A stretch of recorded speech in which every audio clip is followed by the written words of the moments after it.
আসসালামু আলাইকুম। আজকে আসলাম গুলশান একের ডিএনসিসি শপিং কমপ্লেক্সে। এখানে একটা শপিং মল ছিল, এটা আসলে ভাঙ্গা হয়েছে।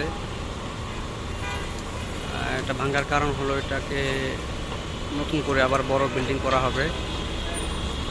এই বিল্ডিংটা অনেক পুরাতন হয়ে গিয়েছিল, যার কারণে আধুনিকভাবে এটাকে আবার নতুন করে অনেক বড় করে করা হবে। তো এই শপিং মলে অনেক দোকানপাট ছিল, এই দোকানগুলো অন্য জায়গায় সরায় নেওয়া হয়েছে এবং এটা একদম উন্নত মানের ডিজিটালভাবে করা হবে। এটা আশেপাশে আছে নাভানা টাওয়ার, পাশে আছে জব্বার টাওয়ার। বিল্ডিংটা যখন ভাঙ্গা হয়েছিল তখন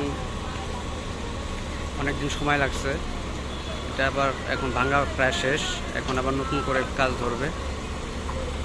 তো এই ভাঙ্গা বিল্ডিংটা নতুন করে কাজ ধরার পরে আবার নতুন করে যখন বড় বিল্ডিং হবে তখন আবার আরেকটা ভিডিও করব।